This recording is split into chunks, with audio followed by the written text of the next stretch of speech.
Starting to record.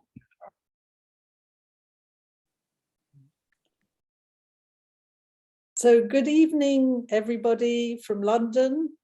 Welcome to another lockdown lecture or Zoom event with Harif, the UK Association of Jews from the Middle East and North Africa. We are a small band of volunteers and we aim to raise awareness of the history and culture of Jews from that region. But of course, you don't need to be one in order to join our meetings and listen to our events.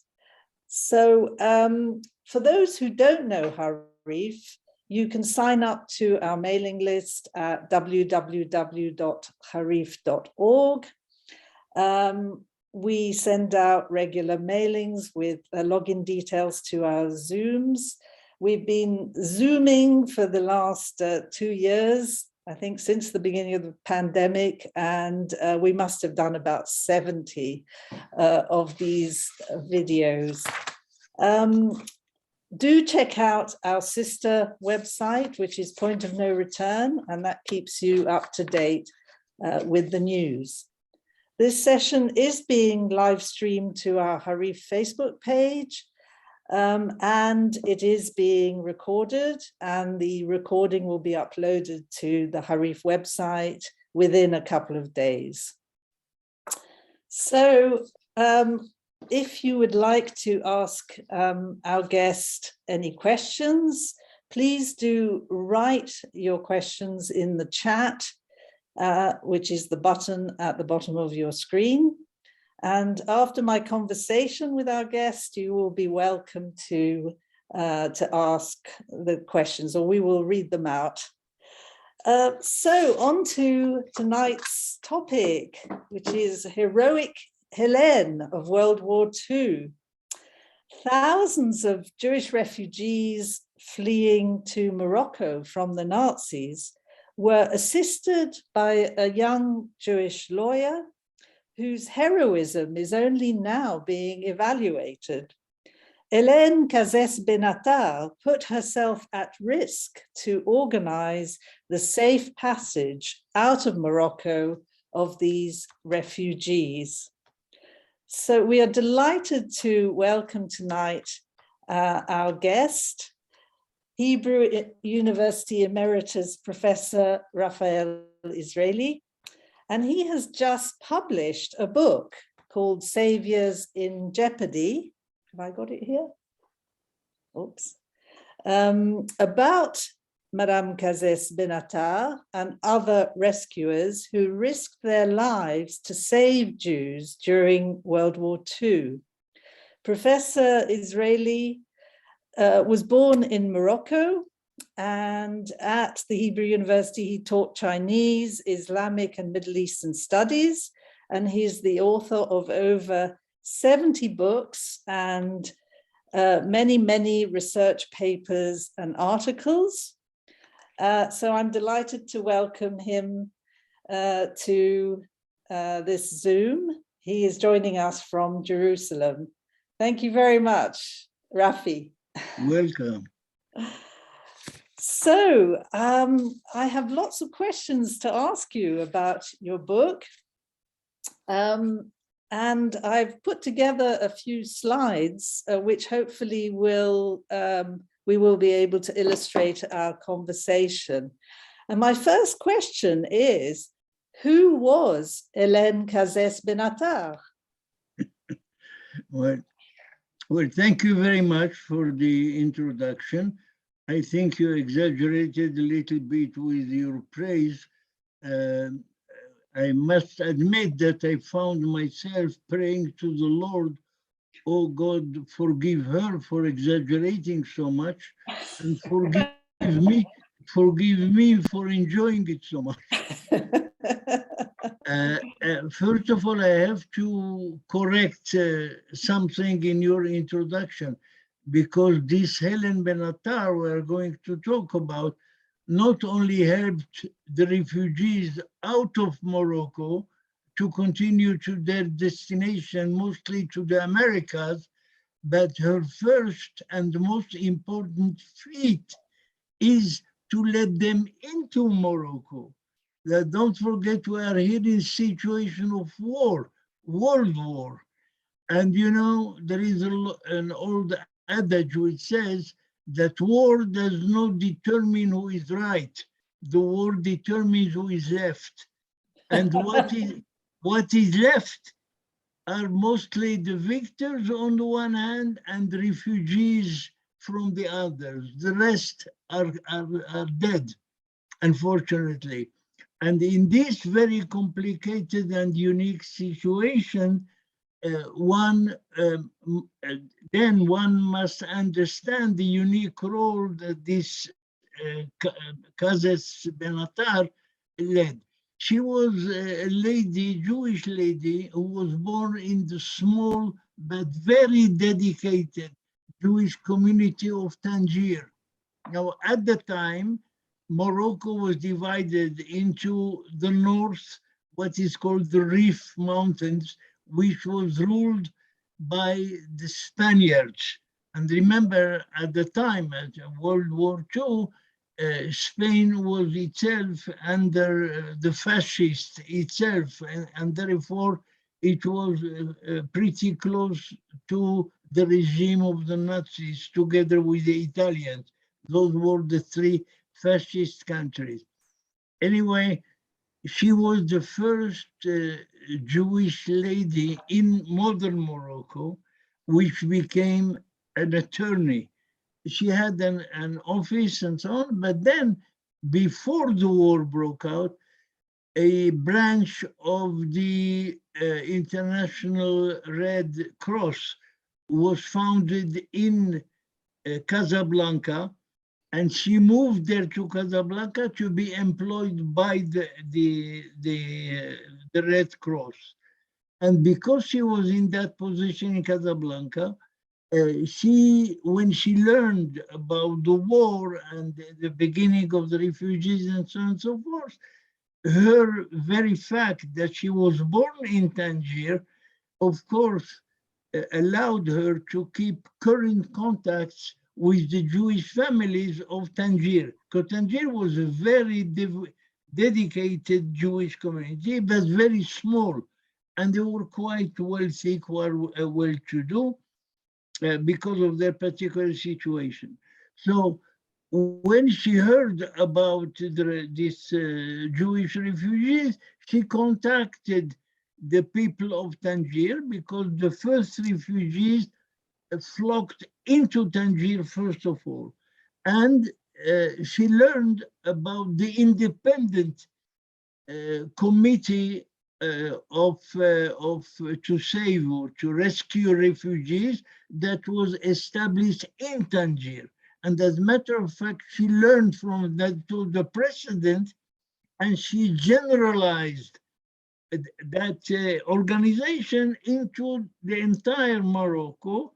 And that is her great organizational initiative, which permitted her to lead this great operation of, first of all, welcoming the Jews in Morocco. Most of them were, by the way,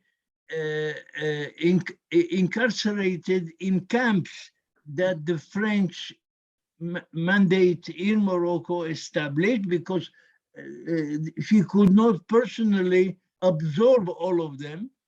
And therefore, the whole idea was generalized into the entire Morocco, and therefore all the major cities of Morocco, which had a Jewish community, came to participate in this unknown but very, very generous and courageous at the same time operation, let's call it. Right.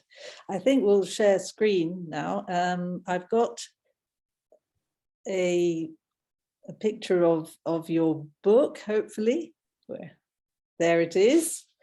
So it's called Saviors in Jeopardy, or Helene Kazes Benatar, A Guardian in the midst, a guardian angel in the midst of Barbary, and I believe it's only just been published.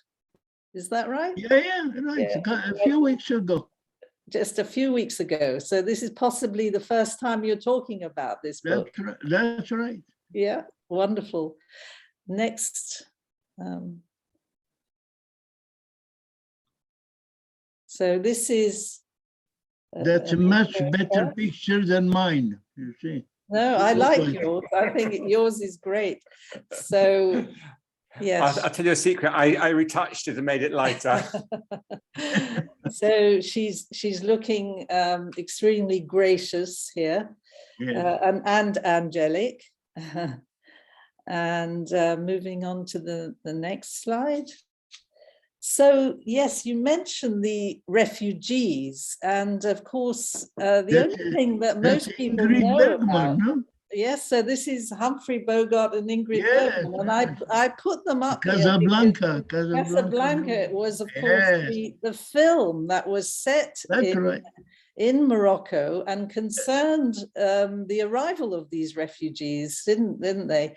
The refugees arrived in Casablanca, and they frequented this bar called Rick's Bar, and Rick was put in this terrible position of choosing between helping Ingrid Bergman, who was a refugee trying to get out of Morocco and to America.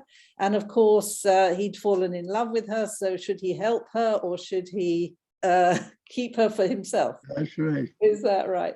So my next question is really, who were these refugees? What sort of people were they that ended up in Morocco? Yeah.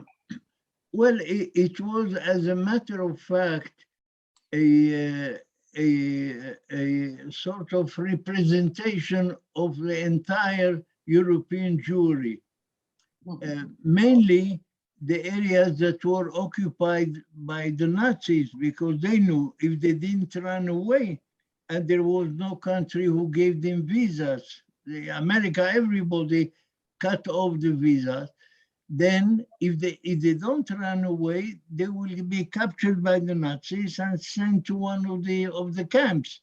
And therefore, they found that the only way is to go to Spain, which was neutral in the war. From in Spain, of course, they went south to Gibraltar, which was under British rule. And from Gibraltar, they smuggled their way into Tangier, which was just across the straits, and therefore it was the easiest. The problem is what to do in Morocco, and here Helene Kaz's role comes in that great story. Now, the Jews came from across all West European countries, from Austria, where, by the way, the granddaughter of Freud was among them. Her grandfather, Freud himself, ran away to London, and there he hid during the war. But his granddaughter, who was a common person, not famous like him, had to run with her family to one of the cities of Morocco, and she spent her life there.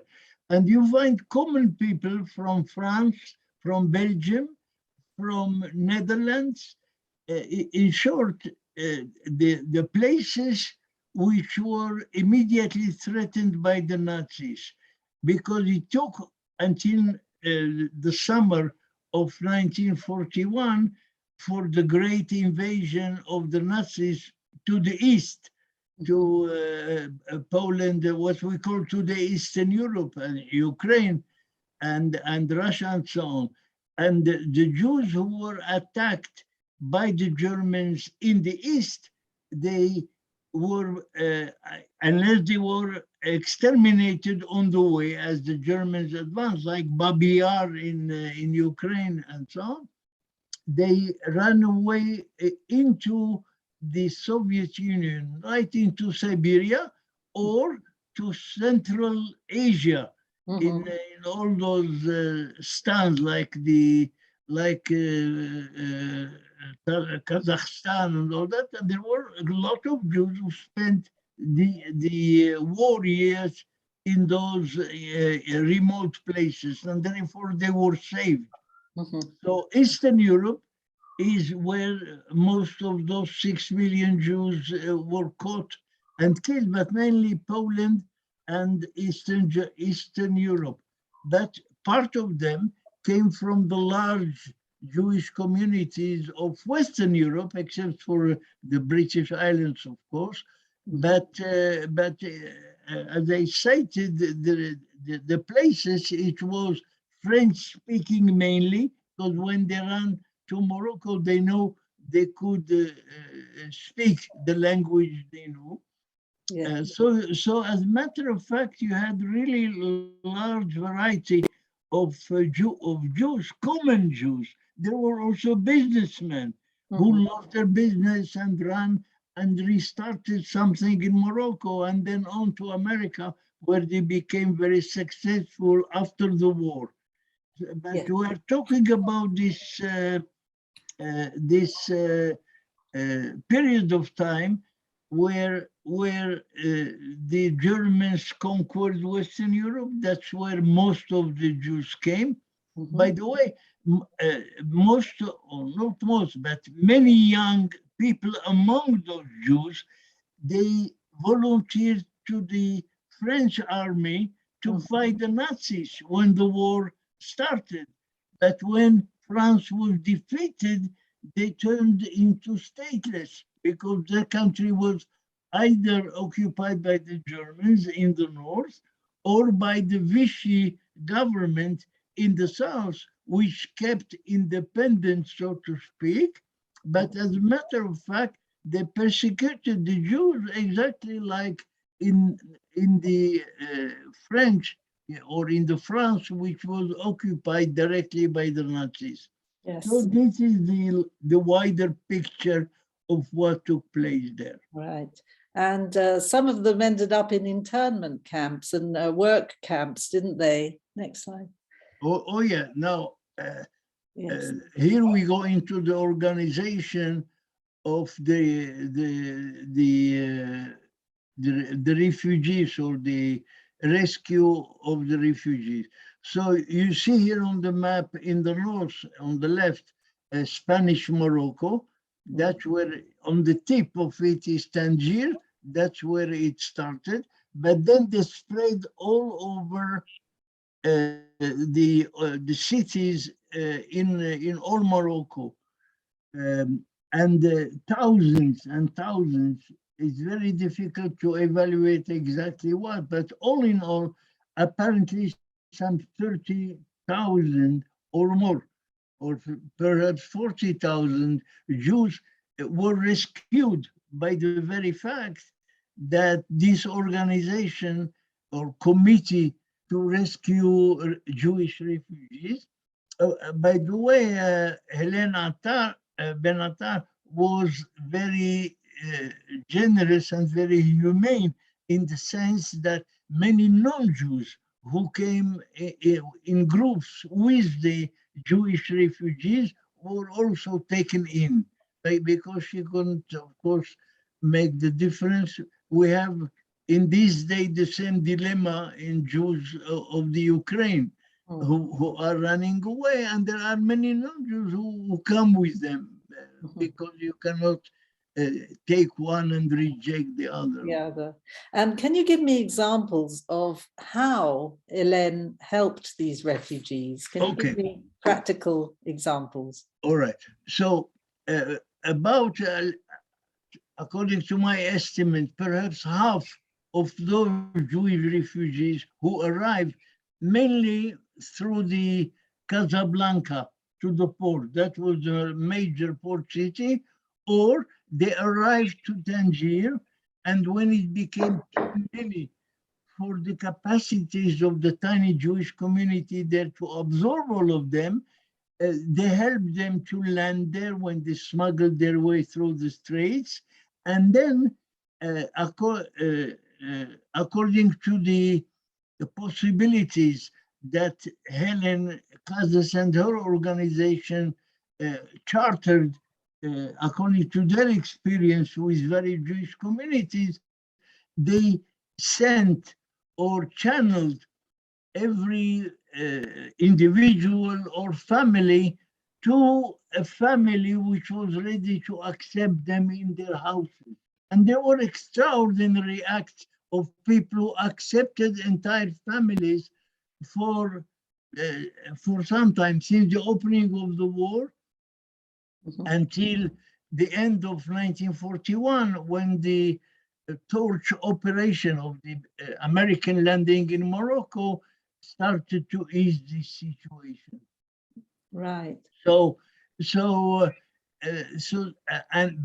the other half or more of the Jews who could not be absorbed in family because there were simply too many, and the number of families was quite limited, they were incarcerated by the French authorities because they applied on Moroccan Jewry the same Vichy, Nazi or racist laws that applied by the Vichy regime in France. And since Morocco was a French colony, also who came under the rule of the Vichy government, so they applied the same rules on Morocco, and therefore all those Jews who ran away and that could not be absorbed by the Jewish communities who did really their best, they were directed towards camps that were established by the Vichy French government, but the camps were of two kinds, not always the same. They were camps, refugee camps, like what we see today across the world, that people found jobs, some of them. They got to make their ends meet somehow, and they survived through the war. But the other part, that was the bad part. There were working camps or work camps, not very different from the camps of the Nazis, except for without a methodical or systematic extermination of Jews. But they worked very hard. For example, in the Sahara Desert, on the border, in the wilderness, to build, for example, new railways into these vast lands in southern Morocco. They worked very hard. Many of them got sick and died, Jews and not Jews. And Helene did her best to send them food packages and to help them individually when somebody got into trouble, because although there was a Vichy government and they knew she was Jewish, she established some very good relationship with the French High Commissioner in Morocco. They call Résident Général in French, but he was the High Commissioner of the French government in Morocco, and she achieved, thanks to her very excellent relationship that she built with him and with others. She, for example, they closed all the schools, the foreign school, because Jews could not go to school. They had these quotas on how they could get you to school, to university, and so on. And thanks to her intervention, the Alliance Universelle schools were kept open, and that's extraordinary. Yeah. And she got, she knew exactly how to run between the raindrops in order not to get wet. And in that, she did really the extraordinary thing. And that's exactly what I tried to publicize in the world, because she died almost unknown. and I think she deserves the same praise and the same publicity as a kind of Jeanne d'Arc or somebody, a real heroine in Yes. the time of limitations on Jewish existence in Morocco under the Vichy law and so on, despite being herself in jeopardy. That's the title of the book. Yes. She turned to dedicate her life to the Jewish refugees running away from the Nazis. Right, and of course, however small their demands were, like one of the inmates of these work camps had lost all his teeth, didn't he? And he wanted a new set of dentures, and she managed to fix that for him. The extraordinary thing is that not only she organized committees in the image of her national committee for rescue, there were local committees in every city. She got Jewish wealthy businessmen to donate money because she didn't have money of her own. Sometimes she put in her own fortune, I mean, which was not big because she has an attorney office. But she organized those local committees, and we found in the archives incredible stories. You mentioned one of them, the people who had somebody who was, because he was refugee, was left by his fiancée, and he didn't know where she was. And she made extraordinary effort to find her and to unite them.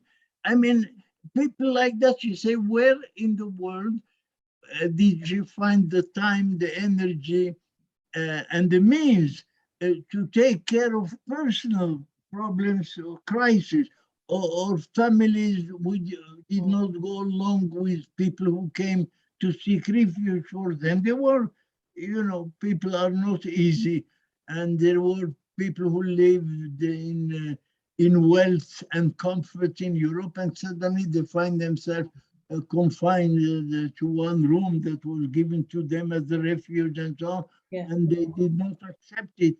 There are all kinds of people who are difficult, and they do not quite accept the new situation imposed on them. Yes, there was one really unpleasant lady who was a refugee, Mrs. Helene, wasn't there? Belgian, Yes, yes. But after the war, yeah, after they went back to Belgium and they renewed their businesses and so on, they came to Israel to visit their saviors, who in the meantime also went to Israel to settle New Orleans. And of course, all those old aggravations were pardoned and explained and forgiven. Oh, so there was a happy ending in the end.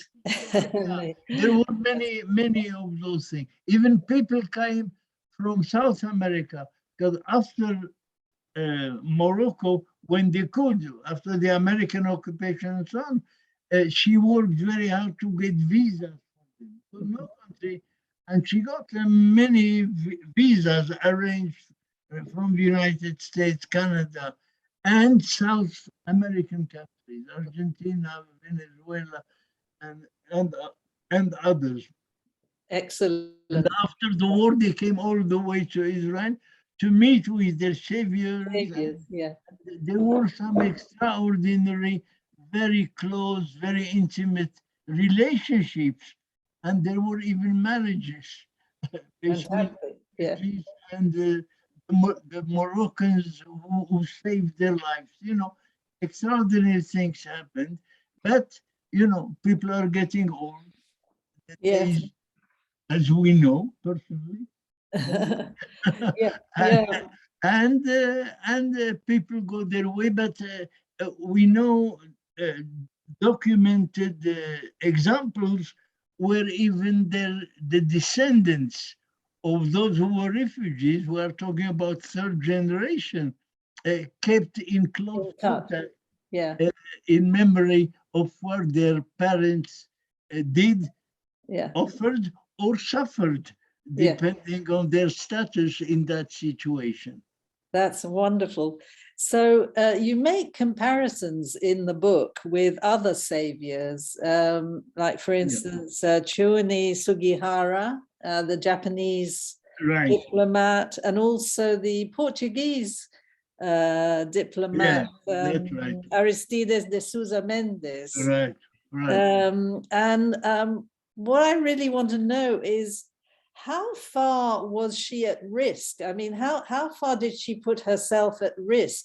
Because the Vichy government, it seems to me, was not as severe, you know, the regime was not as severe as say, under the Nazis. You do make the point that Nogues was quite mild. And of course, the king of Morocco tried to sort of mollify the anti-Jewish laws. So, I mean, was she really at risk? I mean, the Germans were not actually there on the ground in great numbers, were they? Well, you see, the big differences is Sugiara and Menendez, the Portuguese guys. They were not Jewish, and they put very often, not their lives, because both of them stayed alive, but they lost their position as consuls in their place. But they really saved people who were caught, and if they did not save them, they would have been sent to extermination camps by the Nazis. So what they did was limited in numbers, a few thousand, but every living soul is very important in itself. What Helene did in Morocco, first of all, she was Jewish, and she did it certainly not only out of humane, but also of Jewish solidarity. And she did not save people who were under the Nazis because they fled from the Nazis. She started to help them when they got to Morocco, and there she organized local committees and so on to help protect them. But another big difference to the contrary is why the consuls, Sugiara and Menendez, represented governments who were respected in one way or another by the Nazis. Japan was their ally. Portugal was in a kind of neutral country, and so on. But in Morocco, she did not represent anybody. There was no Jewish state. She was Helene Kazis, who took the initiative, organized other Jews, and the Jews carried out their historical obligation toward their brothers who ran away from distress and needed help, and she gave it.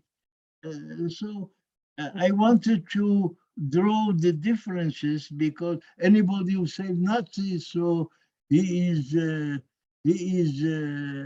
become some kind of saint, and here the feeling was that it's not going who went out of their way and made the big contribution to the Jewish people by saving their lives out of humanity, and putting themselves in danger.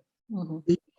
Since he did not represent anybody, no institution was behind her, because Bush Sugiara, and then if he was caught by the Nazis, he had a country who would save him. Mm-hmm. And she had nobody behind her. Mm-hmm. And that's one initiative of one person, feminine, because it was of importance in that time of Morocco. I'm telling you, she was the first attorney in women, female attorney in Morocco, and therefore there is a huge contract, and I wanted to bring it up to say, yeah, there were others who helped Jewish refugees, but look at the very, very special contribution that she did out of her extraordinary and courageous personality. Right. And at one point, her committee was banned, wasn't it? Pardon? Was her aid committee banned at one point? It was forbidden, or did I misunderstand? No, after the war? No, during the war. Was it banned? Well, or- during the war, she maintained her office as an Right. attorney. Yes. Because then she could, through her office and through her contact with the Red Cross, for whom she worked before, she continued to use the services of the Red Star to bring humanitarian help, not Yeah. only to the Jews that were put up with Jewish families, but especially for the Jews in the camps. Mhm. Work camps, because she had no access there except for the outside. She could send food or some money or some help and so on. But the Red Cross had access to those camps because those camps were maintained by the government, and therefore she used them. In addition to that, she got the joint this American thing and other Jewish organizations, charitable and otherwise, both in America or in Switzerland. OSE, for example, OSE, which is Jewish Education International something. And then she even mobilized the World Zionist movement and could, at the end of the war, evacuate some of the Jews to Palestine then, Right. before there was a state of Israel. I Yeah. mean, the variety of links, international links she had in the world really helped her immensely in her great endeavor. Fantastic. I wanted to ask you about the king and the role of the king of Morocco. Yeah, next slide. Because he is a figure of some controversy, isn't he? Because some people say he protected the Jews, he stopped them from being deported. Other people say he even wore the yellow star. I mean, is there any truth in this, or is it a legend, or what would be your view? Well, there are many legends about these stories and so on. You see, unlike the Jews of Algeria, who, after the French occupation of Algeria in 1830, sometime later, there was a government act that made the Jews of Algeria French citizens. So they had, on the one hand, the advantage of being French citizens, and therefore there is a French obligation, government obligation to protect them. But on the other hand, when it was a Vichy regime, so that Vichy regime, of course, reflected on them too, because they were under such a Vichy regime in Algeria, which was a French colony, a little bit like situation in Morocco. In Morocco, the Jews never got a French nationality. They were, the king regarded them as their subject or his subjects. And therefore, he felt under the obligation exactly as the French protected all the foreigners. And there were a lot, British, Spaniards, and so on in Morocco. The foreign government, the foreign consuls had the responsibility to protect them. So the Jews were under his direct protection. However, when the Vichy government in Morocco, I mean the French protectorate, wanted to impose the Vichy racist laws against the Jewish community, which was quite numerous, over 200,000 people, nearly like the British Jewry today, that large.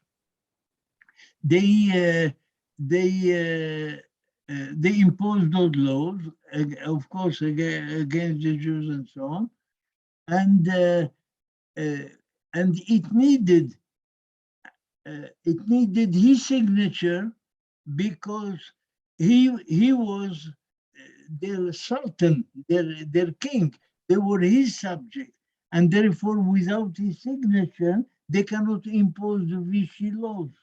You see, Vichy laws could be imposed on foreigners, but not on his subject.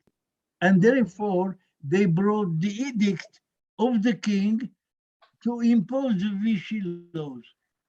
Obviously, it was against his will.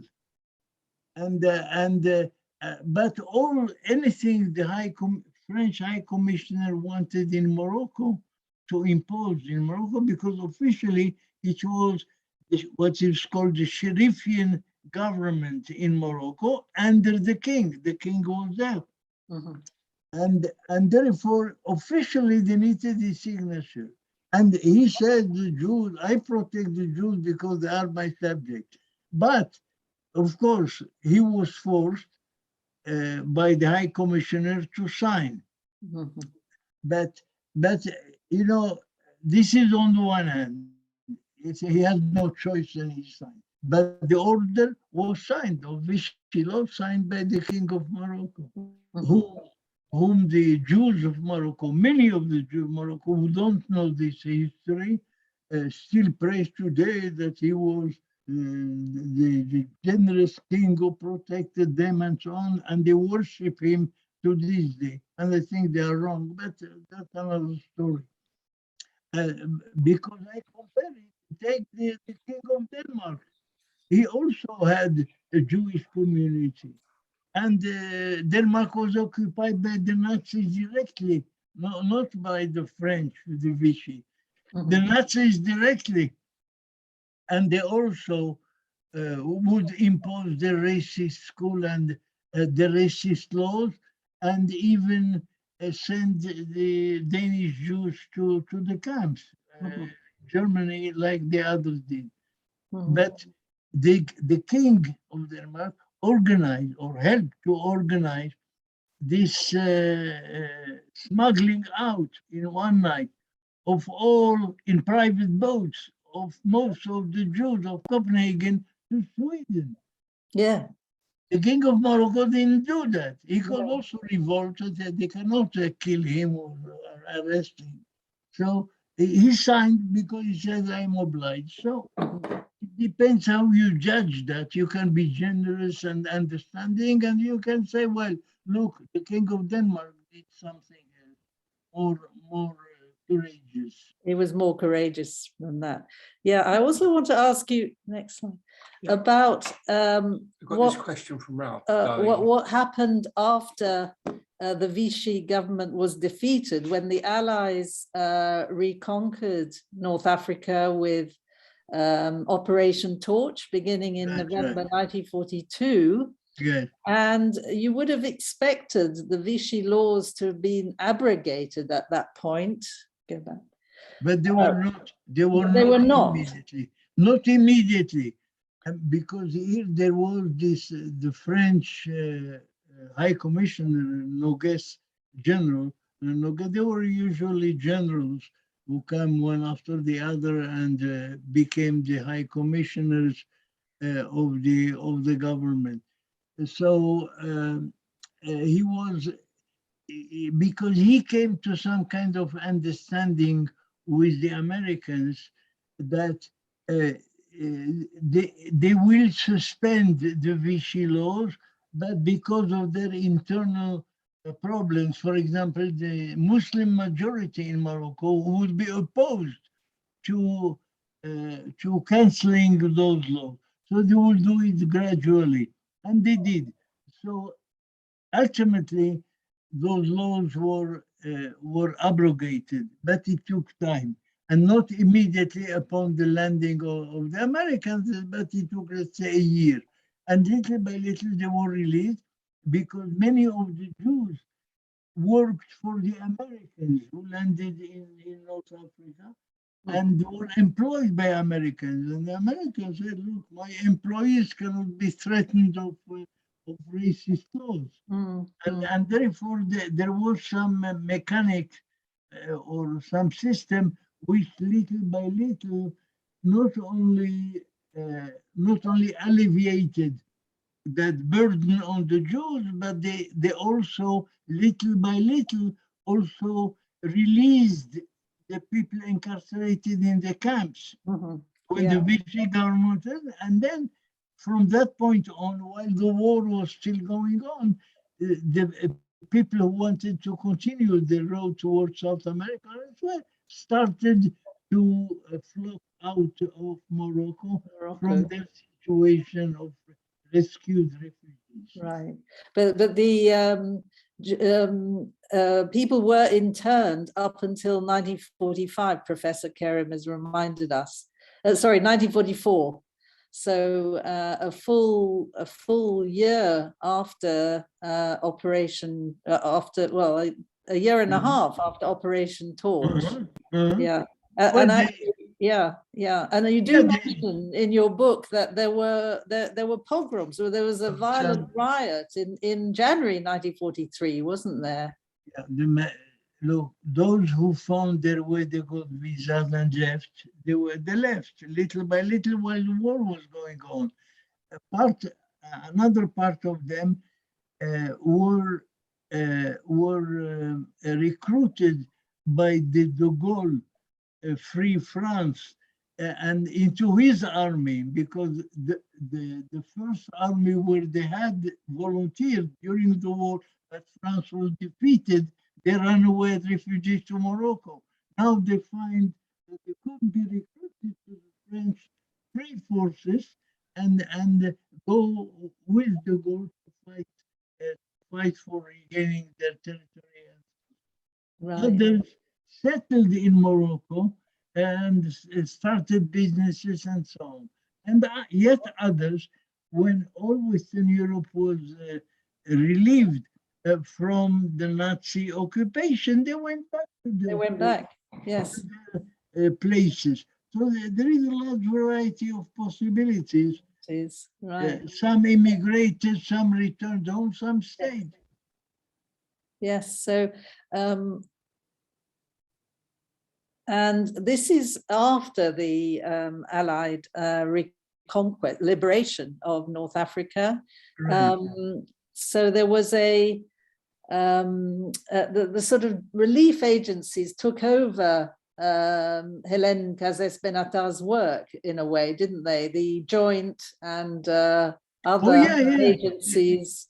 Oh yeah, she was not a heroine only during the rescue and the help in distress that they needed during the war, but she paid great attention, and she did a lot in rehabilitating those who stayed after the war.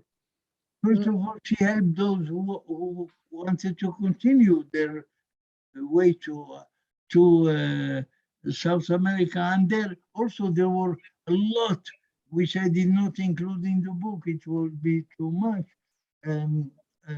of personal things that she did for those who wanted to go on or to stay or whatever. She helped them in their personal issues, medical, charity, even mixed married couples, things of that sort. She took care of every individual part, and when everything was over, and then she went and settled in Paris and finished her life there. Thanks. Yes, I've got a slide here to illustrate the. Yeah. So this is her posing with other leaders of the relief agencies. Yeah, In the 1953. committees, yeah, one of the local committees. Yeah, Yeah, one of the only woman there. yeah. Well, that's the reason why the book is dedicated to her, not to any other man. Absolutely. And the last slide I think we have here. Next one, you want the next slide? Yeah, just a minute. This is, she moves to France, and Yeah. I don't know who the baby is. It could be a grandchild. Maybe, I don't know. I yeah. never saw this picture, so I don't know. But But you probably, do, yes, you do get this or one impression. one kid of the parents whom she saved. Yes, could be one of the, They present to her the fruit of her actions. So she's happy to have it. It's very right. typical of her. And you dedicated the book to David Lippman. Why was that? Did you know the people? Yes, actually, David Lippman and Batior, his wife, came over when we first set up Harif, and actually our very first events were with them. Well, I'll tell you, they are friends of more than 30 years, very close friends. And almost every year we used to go before the COVID-19 every year to their place in near Geneva. We spent vacation with them there, and they came often to us and so on. And David was a fighter for human rights all his life. And I think because of the connection, he also saved Jews in Morocco, Jewish children. Yes, yeah, and 600 children were saved on Operation. So it's very Zero. appropriate and apropos. So I found it necessary, since the book is about Helen, I can dedicate it to somebody who did similar actions. I think that's really very lovely, and I'm sure Batior appreciates that. Oh yes, Giselle, who is my friend, of course, was very, very moved by the idea, and of course, she will receive the first copy when I see her next. That's wonderful.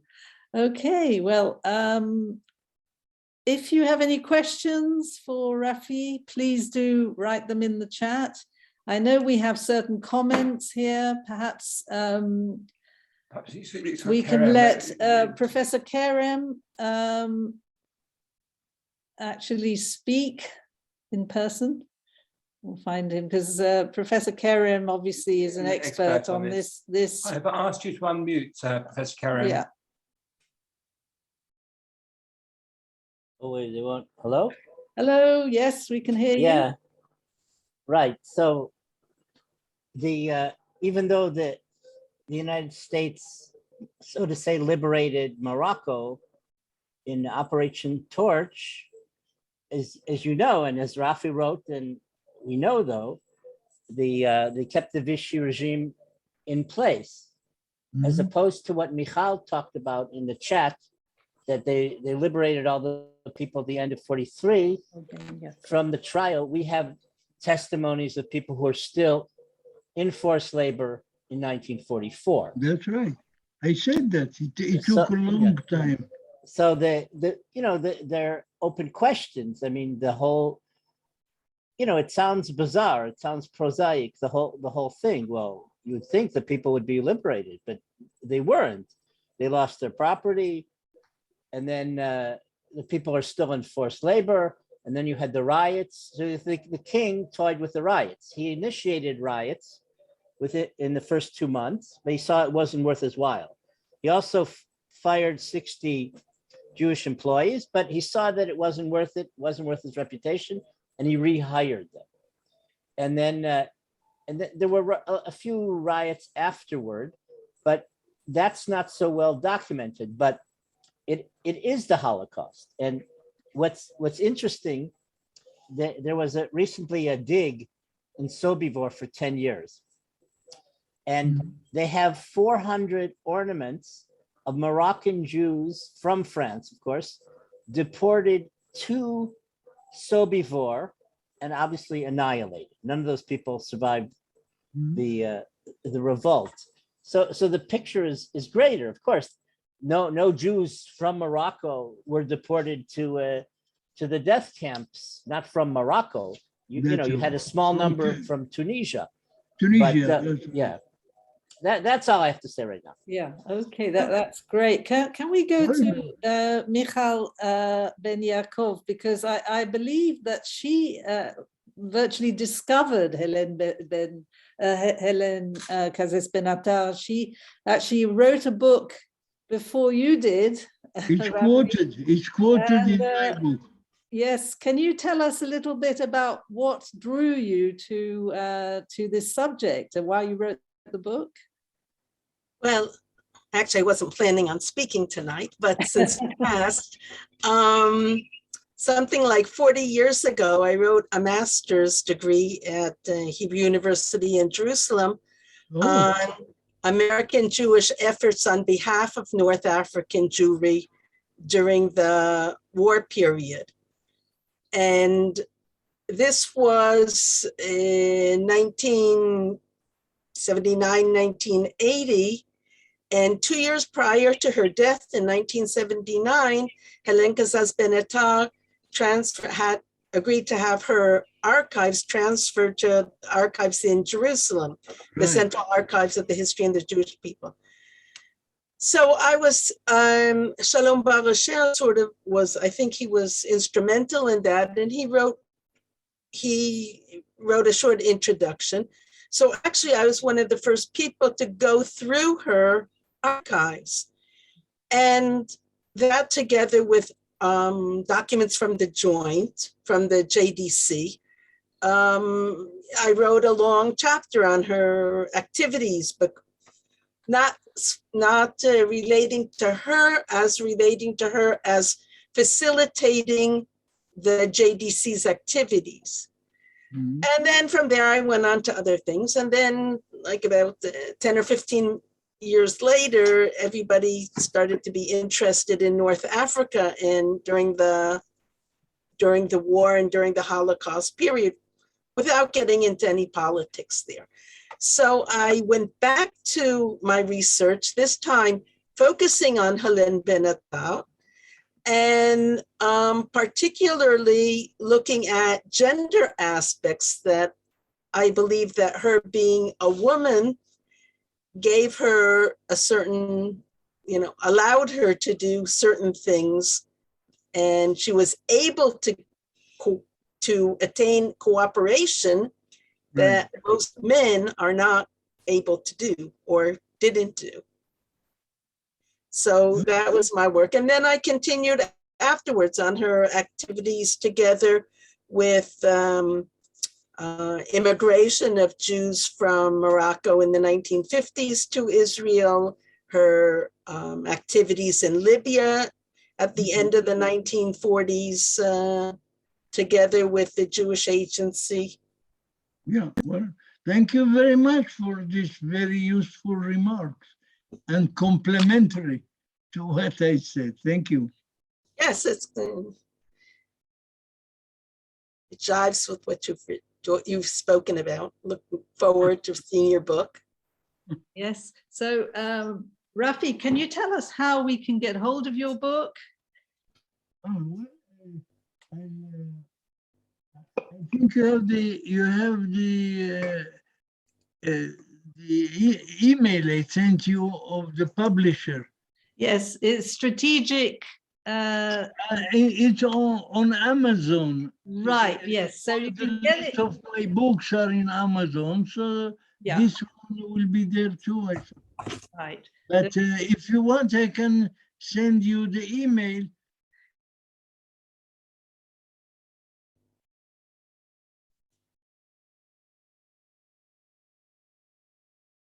We're back. We're back. Our internet just went down. Sorry about that. On both Okay. machines. Yeah. All right. Yes, we're back. So just check to see if there are any last questions before we finish. No, it's just the publisher. Was there any last question? So I would suggest you go on Amazon to order your copy of Saviors in Jeopardy. And it remains for me really to thank you very, very much, Rafi, You're very welcome. for a most wonderful conversation and Thanks. for, you know, bringing this heroine to the fore. I think she deserves much more credit than she ever got during her lifetime.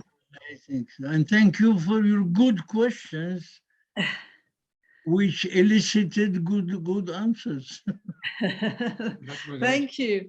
And I apologize Thank you. for that break in transmission we had towards the We end. don't know what happened. Our Yeah. internet speed, I've just checked the speed, it's 350 megabits It's a fine. second. It's fantastic, but Okay. it just vanished for a minute.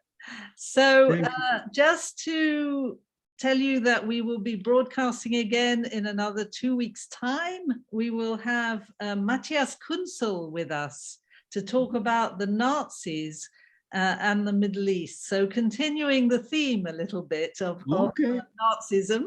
I hope you'll all join us then. Well, when time comes.